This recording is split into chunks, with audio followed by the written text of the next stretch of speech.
What's good, everybody? So in today's video I wanted to bring you guys a fun lighthearted video today, and I'm going to be talking about 5 fun competitive rogue decks you guys should try out. Now the reason why I want to make this video is because let's face the fact, Yu-Gi-Oh is on an up and down situation right now. There is no major events.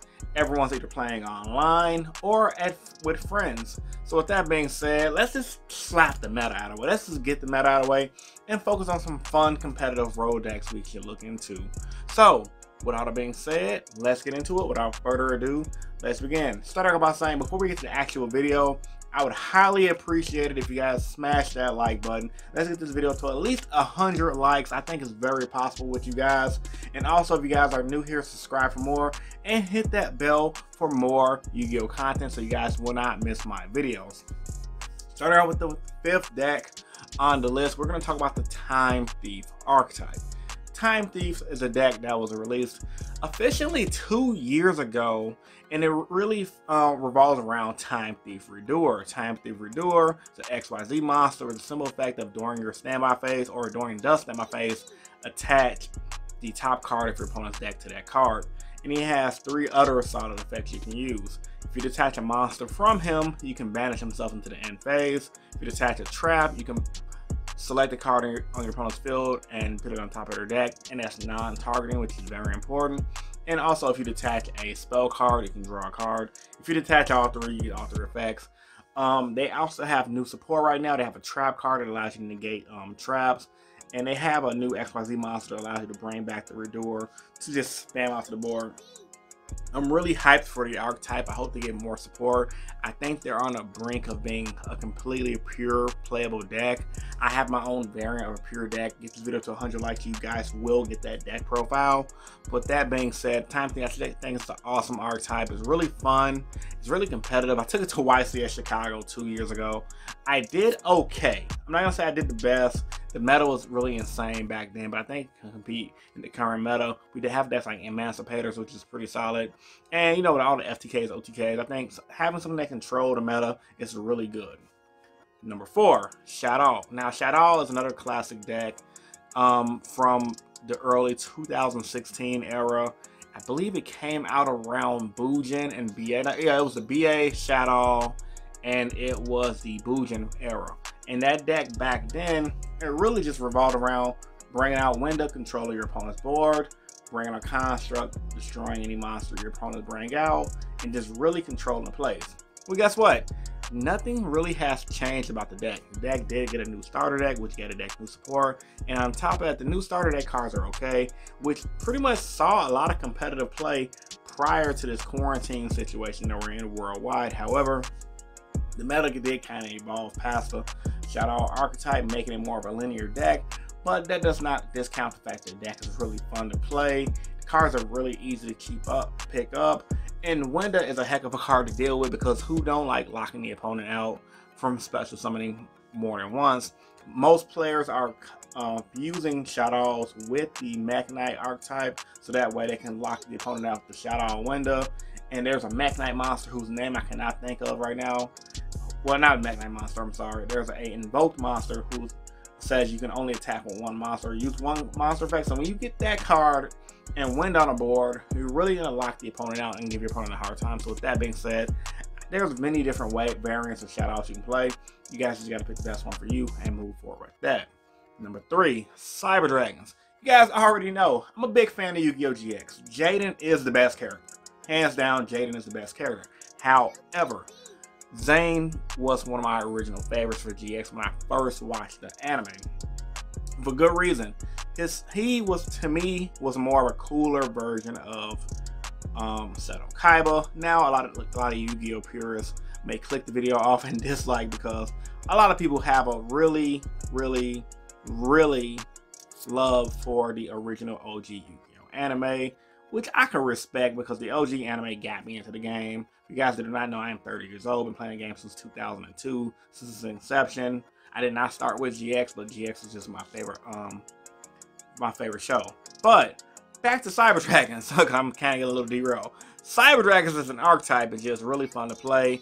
The Cyber Dragon monster special summons himself to the board. It's a 2100 beat stick. It has a long history of just being in competitive Yu-Gi-Oh, dating back to the early 2000s, where players were just literally building Cyber Dragon beatdown decks, and it was ran in almost every competitive deck. For you OG players, you guys remember that time frame. Fast forward to now, Cyber Dragons always is utilized as a heavily fast OTK deck versus the old beatdown deck it used to be back in the day. They have the Cyber Dragon Fusion monster that rely on the OTK, and they also have a good first turn play with Cyber Dragon Infinity that allows you to negate a card that your opponent plays and attach it to itself, effectively using it as a material. Cyber Dragons is really annoying. Saw some meta play on a regional level. Tons of players got top 8 over the past couple of years. And with that being said, Cyber Dragon is also a solid anti-meta pick because you can bring out Cyber Dragon and essentially link off the entire, fusion off the entire board as long as your opponent got a special summon monster. Bring out that Cyber Dragon fusion. So with that being said, I think Cyber Dragon is a really heavy contender. It's a fun, competitive / road that you guys should try out because it's a really intense deck. It can catch players off guard. One thing that sucks about it though, Cyber Dragon you cannot fuse off when you have a Dark Law on the board. That's a common mistake players do, and they fall for it and they lose because of it, because they think they can do that when they cannot. Number 2, more of a newer deck, and that is Unchained. Now, Unchained is a deck that was introduced to me from my homie Louis from Locals. Shout out to you, Louis, if you watch this video. Unchained is an awesome deck because I've never seen a deck that annoyed the heck out of me, because the deck really focuses on using your opponent's monsters, special summon monsters, specifically to your advantage. The deck takes the opponent's special summon monsters and uses it to make link summons. The only problem with the Unchained deck is the Unchained deck, it kind of burns itself out. Once you get past a lot of the main combos, bring out the main Unchained monster that can pretty much stomp on your opponent's board and lock your opponent to linking off every monster they special summon out. If you have something like a good lightning storm or a good way just to wipe their board, they're gonna have a hard time to come back.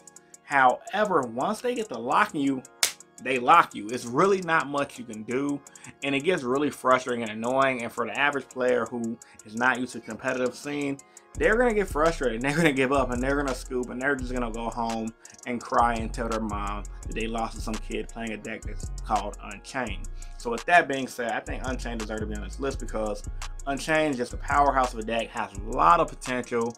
It has had supporting sets that came out for it. However, a lot of the stuff has not really seen the competitive light just yet. It's more on a regional and a local level. Of course, due to the quarantine that we're in around the world, we'll never really know the true power of the Unchained deck outside of the local level. And the last deck on the list is a deck that I love the most. My favorite archetype, because what? Hashtag Jaden is the best character. And that is the hero archetype. Now, a lot of you guys might be saying heroes is not a rogue deck, and I highly disagree. Now, in my opinion, in a perfect world, heroes should be a meta deck, but technically, it's a rogue deck. Reason being, meta right now, Emancipator, Crystal, Hacklefax, FTK, OTK, and honestly, heroes never really got to see the light to be meta, and when it was meta for a short period of time.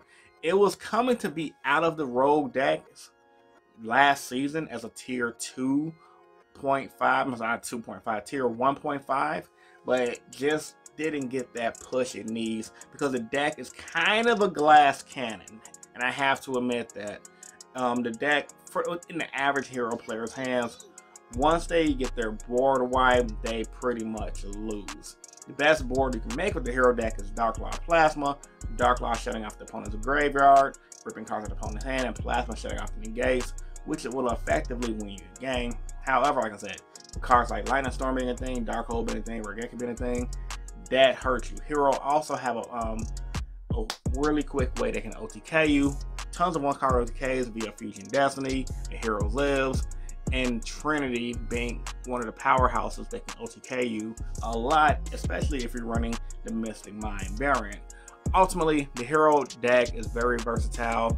Me personally, all season before the quarantine, I did extremely well with the deck because, yeah, why the deck is a glass cannon. And my personal opinion from playing the deck results really depends on how skilled the player is with the deck.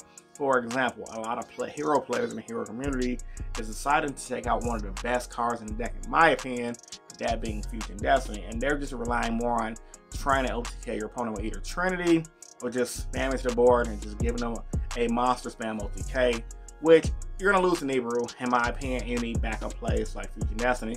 And another thing as well, a lot of hero players just don't want to pay the money to get the Malicious Bane and the a Dusty Go, which I can agree with if you're a casual fan and not that heavily into the deck, because the deck is pretty expensive to build.